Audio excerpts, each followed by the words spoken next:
The question we want to answer is, what is a church? Is it a place? Is it a people? Is it a set of doctrines? Is it a bell on top of a steeple? Is it where the kids go into one room and the youth go into another and the adults go into another? Is it a book of sacred songs, sacred words, sacred thoughts? Or is it something more? When Jesus promised to build his church, he used the word ecclesia. What is an ecclesia? It's a gathering.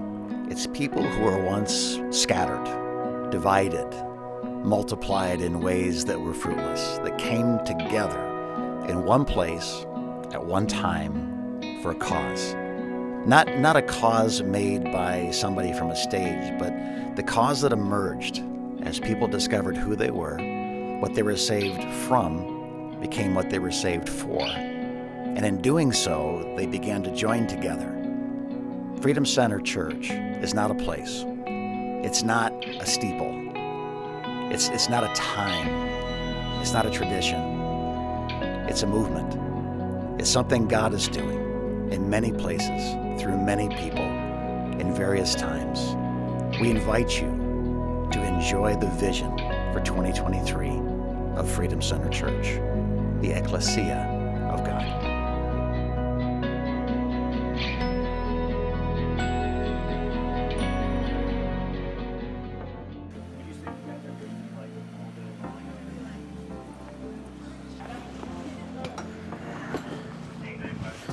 Tell us about him kind of introducing the house campus idea to you.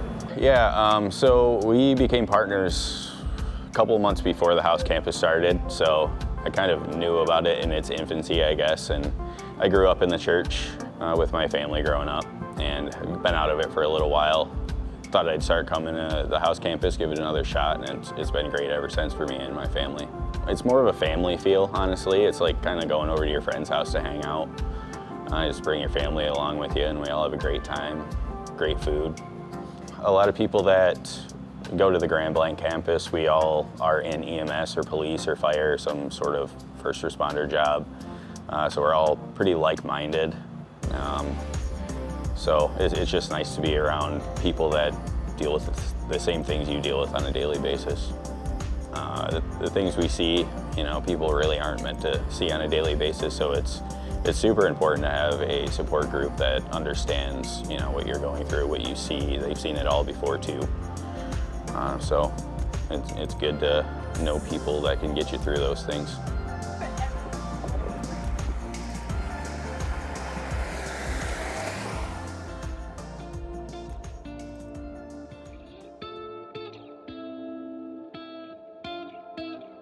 How long have we been coming to church here? Since 2014. So our experience, for us, I think probably where to start at best is start like 3 years ago. The question became, if the church closed, how many people within like a 5-mile radius of the building would notice? And that was a hard question to answer because at the time, no one would have noticed.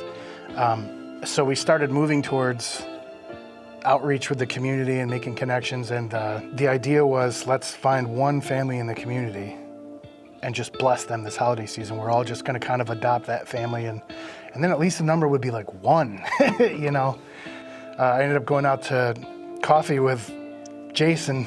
I just kind of poured out my heart to him about how God had put on our hearts like 3 years ago that we need to be reaching this community. Like God wants to flood this community. And he called me the following day. He's like, hey, so I shared what you said, because I had shared with him about like the one family idea.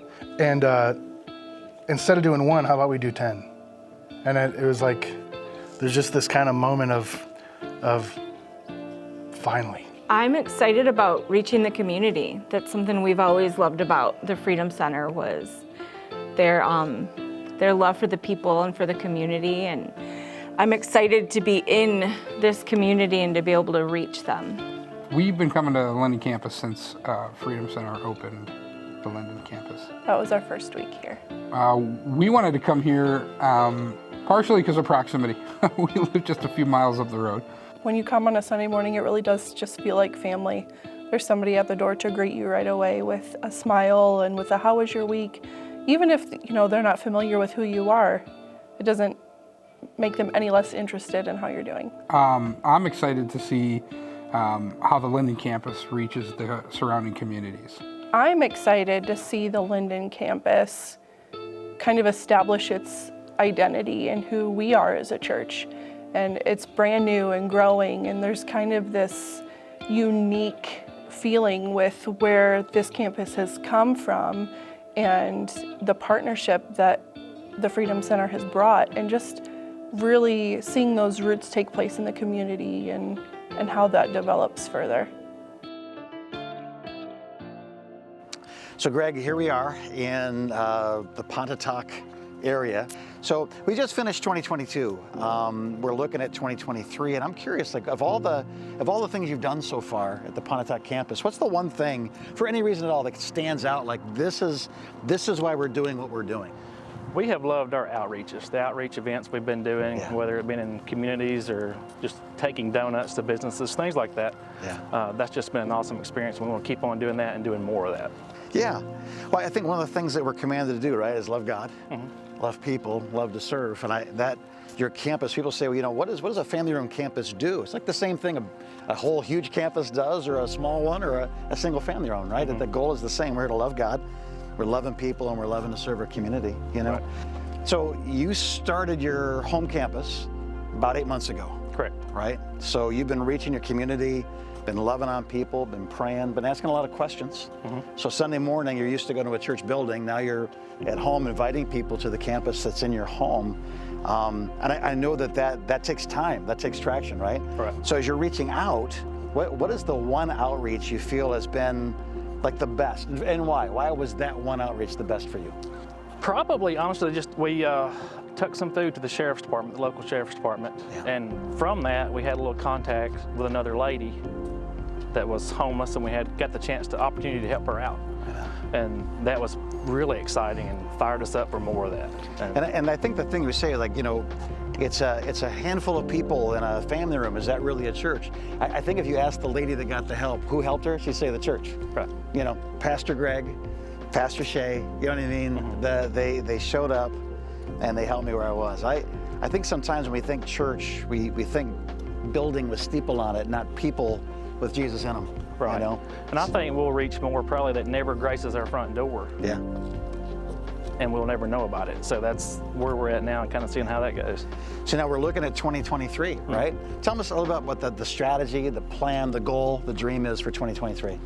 The goal is outreach. It's just plain and simple. We want to get out there as much as possible, contact more people, see where we need to go, who we need to talk to, and how those outreaches are going to go, whether we cook or just go help someone out moving or something like that.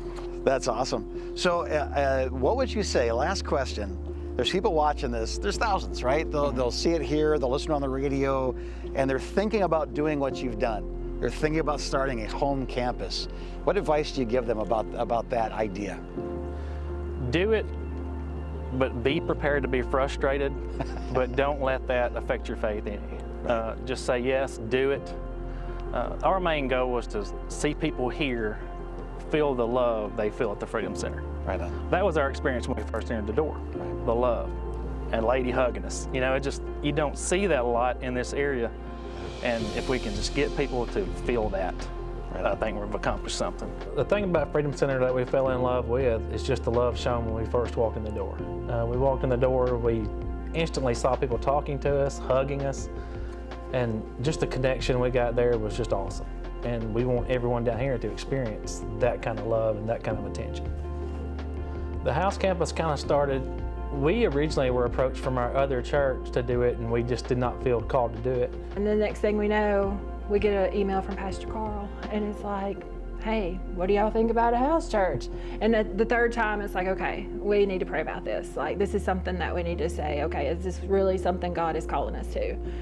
And we prayed about it, and we're on the verge, and then Pastor Jim comes on the Sunday morning and says, oh, and by the way, I'm gonna announce a new campus. And I'm like, I look at Greg, I'm like, did we decide? And kind of like, he decided for us. So what we would love to see by the end of 2023 is just this living room full of people that's broken and searching. And we want to be something different. We want to be somewhere that if you're not comfortable going to a church and sitting on a pew, then you know what, come sit on my couch.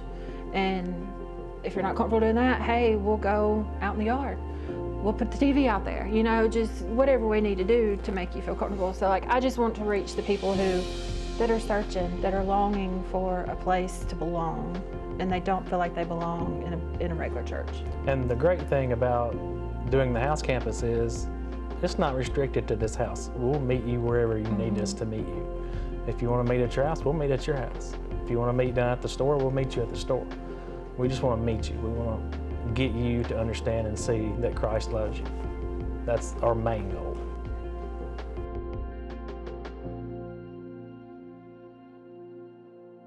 Welcome to another episode of GPS Radio, where we learn to love God, love people, and love to serve. My name is John Yinger, and I'm the president and CEO of the Christian Broadcasting System. And with my wife, we own and operate this group of radio stations. The Freedom Center airs on WSNL in Flint, 106.5, 600 AM, and other markets across the country. But here locally, it's in the 6 a.m. hour and the 10 a.m. hour, Monday through Friday. Well, it's an interesting story how we came about airing the Freedom Center's radio program, GPS.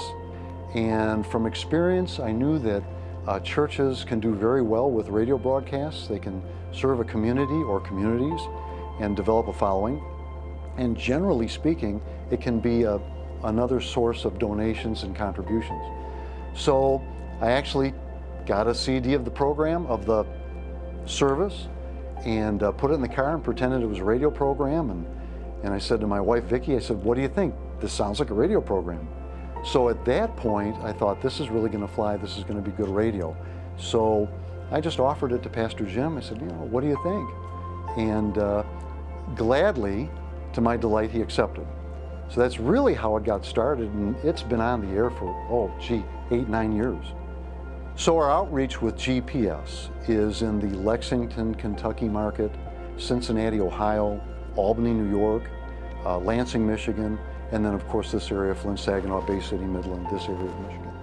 You can imagine I was really excited to hear about the listener in the Lexington, Kentucky market that picked up a program, I guess pretty faithful listener to the program, and heard Pastor Jim's heart and what we wanted to do and what we needed money for. And out of the blue, he responds with a $500 contribution. Well, to me, that's magic. That's, aha, plan is working. So how the money was used, it was put to good work back during the COVID. We were out there at Angelo's, Coney Island, Grand Blanc Road, and feeding truck drivers that just couldn't eat, couldn't find a place that would serve a meal, hot or cold. And so that money went to great use, and then this thing blew up and turned into quite an amazing story of feeding people in need, feeding doctors and nurses that are on shifts, that the cafeterias in the hospitals were closed. And so it kept restaurants going, it kept physicians and nurses eating, and it was just out of one simple contribution from Lexington, Kentucky. So the Christian Broadcasting System is always out looking for opportunities for other stations.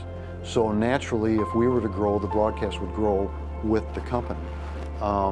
At some point, you never know, these things get lives of their own, and then the next thing you know, you're on other networks and the outreach just balloons. But currently, there's millions of people underneath the coverage of our signals.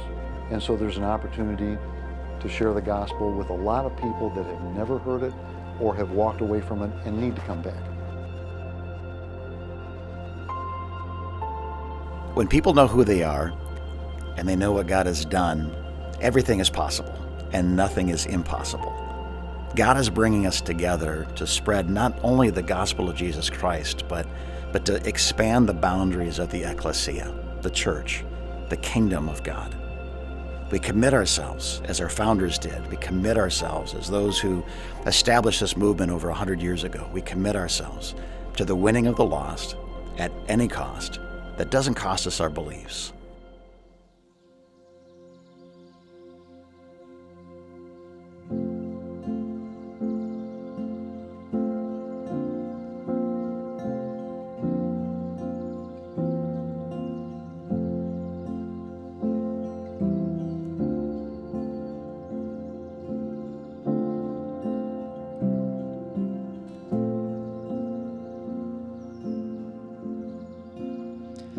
I've tried my best to sustain what you started, but my back couldn't carry the weight.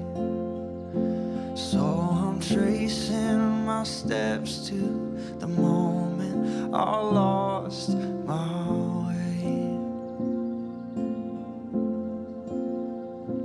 I'm replacing control for surrender. In your kindness there's joy to repent. So I turn my eyes up to the heavens where my song began.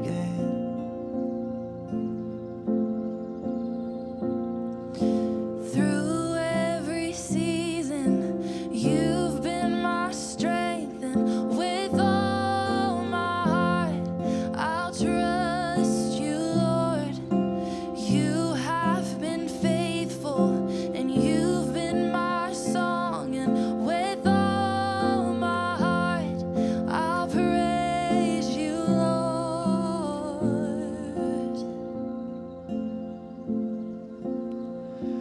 I've got scars on my feet from the miles. I've seen struggle, but I've seen revival. I've seen peace overcoming the chaos with just one word. And I have walked through the valley of shadows and sang my way through the darkest of nights. I've held on to your every word, and I will survive.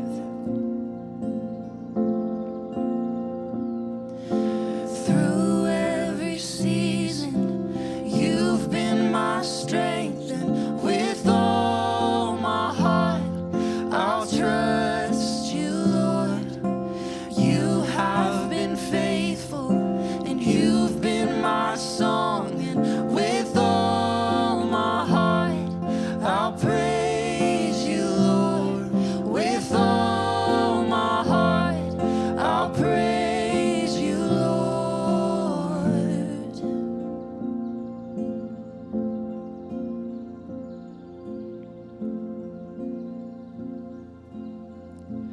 All you want is the simple.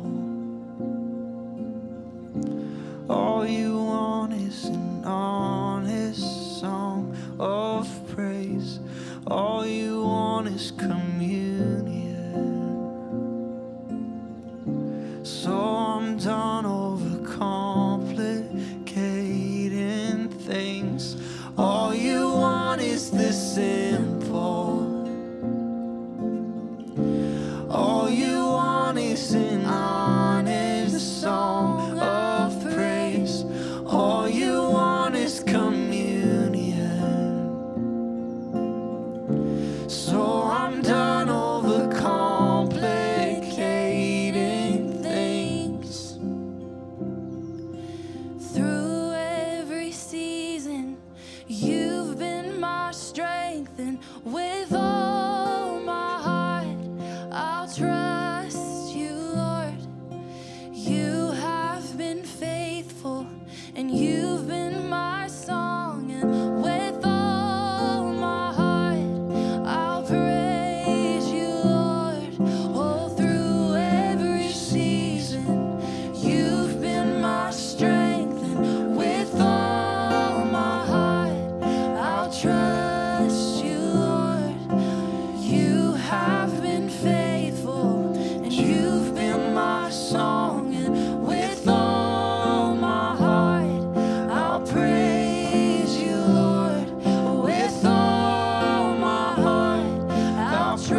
trust